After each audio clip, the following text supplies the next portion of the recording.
Good afternoon everyone. तो आज हम डिस्कस करेंगे why were the British so powerful and able to dominate the world. जब भी हम मॉडर्न हिस्ट्री में पढ़ते हैं तो हम देखते हैं कि ब्रिटिशर्स बहुत ज़्यादा ताकतवर थे। उन्होंने पूरी दुनिया को गुलाम बनाया, कॉलोनाइज्ड किया।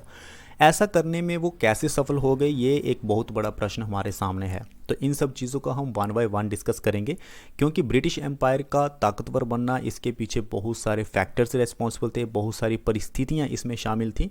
The British empire became a powerful force in history due to a combination of various factors and circumstances. तो वन बाय वन हम डिस्कस करेंगे और जानना हमारे लिए ज़रूरी है कि एक देश कैसे इतना पावरफुल बन सकता है और पूरी दुनिया को वो कॉलोनाइज कर सकता है, पूरी दुनिया को वो गुलाम बना सकता है। तो इसके पीछे सबसे बड़ा कारण था इंडस्ट्रियल रेवोल्यूशन। जब ब्रिटिश एम्पायर सत्ता में आया, जब ब्रिटिश एम्पायर की ताकत बढ़ रही थी, उस समय इंडस्ट्रियल रेवोल्यूशन भी चल रहा था, जिसकी वजह से उन्हें टेक्नोलॉजिकल एडवांसमेंट मिला, मैन्युफैक्चरिंग कैपेबिलिटीज़ उनकी बढ़ी, उनकी इकोनॉमिक ग्रोथ भी बढ़ी। तो British empire emerged during the period of the industrial revolution which gave them a significant advantage in terms of technological advancement, manufacturing capabilities and economic growth. अब जितना भी पैसा इन्होंने कमाया, इससे उन्होंने अपनी नेवल पावर को बढ़ाया, अपनी मिलिट्री टेक्नोलॉजी को बढ़ाया। और मिलिट्री टेक्नोलॉजी उस समय सबसे ज़्यादा इंपॉर्टेंट थी किसी भी देश को गुलाम बनाने के लिए, क्योंकि शक्तिशाली बनना था। This allowed them to develop a superior naval power and military technology. उसके बाद आता है नेवल सुप्रीमेसी। अब जो ब्रिटिश रॉयल नेवी है वो उस समय की दुनिया की सबसे ताकतवर नेवी थी एंड एडवांस्ड नेवी थी, advanced naval forces during that time. अब जब नेवल सुप्रीमेसी थी तो यानी कि ट्रेड रूट में उनको आसानी थी, अपने ट्रेड रूट्स को उन्होंने बचाए रखा, जिससे कि वो सक्सेसफुल बनते गए। Their naval superiority enabled them to establish colonies, protect trade routes, project their influence globally, control over the seas played a crucial role in expanding their empire. अब जो ब्रिटिशर्स के राइवल थे, जैसे कि फ्रेंच थे, Portuguese थे, उनको तो उन्होंने खत्म ही कर दिया पूरी तरह से, क्योंकि इनका कंट्रोल सीज के ऊपर था, समुद्रों में इनका कंट्रोल था। उसके बाद हमारे पास आता है ज्योग्राफिकल एडवांटेज। अगर आप ब्रिटेन की लोकेशन देखेंगे तो ब्रिटेन एक आइलैंड नेशन है और प्रोटेक्टेड रहता है बाहरी हमलों से, तो ये भी एक ज्योग्राफिकल एडवांटेज ब्रिटेन को मिला। Britain's geographical location provided strategic advantages, being an island nation protected them from invasions and provided natural harbors for their naval operation. And their proximity to Europe, Europe के करीब होने से उनका जो colonization process है वो बढ़ा, उनका ट्रेड बढ़ा, उनका एक्सपेंशन भी दूसरी रीजन्स में बढ़ा। तो एक ज्योग्राफिकल एडवांटेज भी एक फैक्टर है जिससे कि ब्रिटिश एम्पायर ताकतवर बना।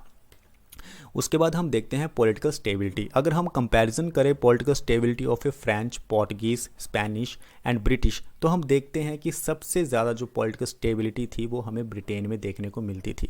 Political stability within the Britain itself contributed to its power, stable governance, a strong monarchy, a parliamentary system allowed for effective administration and decision making, ensuring continuity and the long term planning. तो political stability भी एक बहुत बड़ा factor है जिससे कि British empire बहुत ताकतवर बना।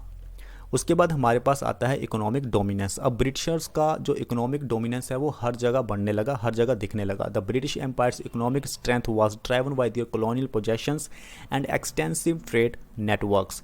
दे established colonies as a sources of raw materials. अब वो रॉ मटेरियल्स लेते थे, जिस भी कंट्री को वो कॉलोनी बनाते थे, और मार्केट्स वो स्टैब्लिश करते थे and markets for the manufactured goods.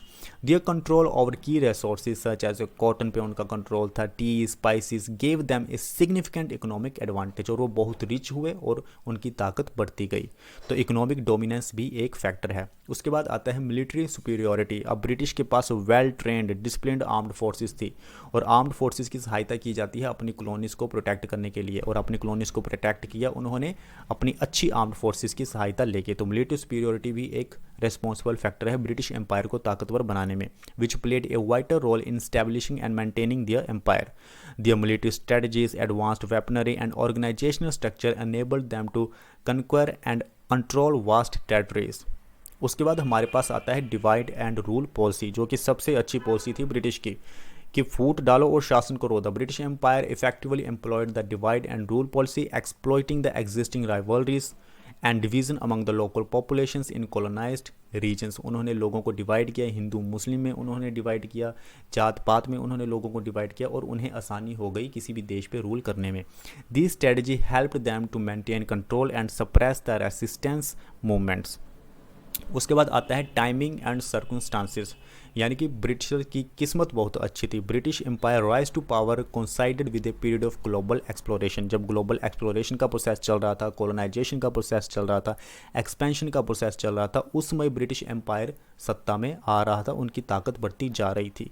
So they capitalised on the opportunities presented by weakened empire. और उस समय ब्रिटिश एम्पायर के सामने दूसरे एम्पायर जो थे, फ्रेंच वगैरह, वो वीक हो रहे थे। Rivalries among European powers and the quest of resources and markets. तो ये कुछ रेस्पॉन्सिबल फैक्टर्स थे, सर्कमस्टांसिस थे, जिन्होंने ब्रिटिश एम्पायर को ताकतवर बनाया, और वो सफल रहे पूरी दुनिया को अपना गुलाम बनाने में, पूरी दुनिया को कॉलोनाइज्ड करने में। अगर आप किसी भी तरह के नोट्स चाहते हैं, किसी एग्ज़ाम की तैयारी कर रहे हैं, या फिर आप किसी क्विज़ में पार्टिसिपेट करना चाहते हैं, तो आप हमारे टेलीग्राम चैनल को ज्वाइन कर सकते हैं, फेसबुक पेज को लाइक कर सकते हैं, इंस्टाग्राम में भी हमें फॉलो कर सकते हैं। Thank you very much and best of luck for your better future.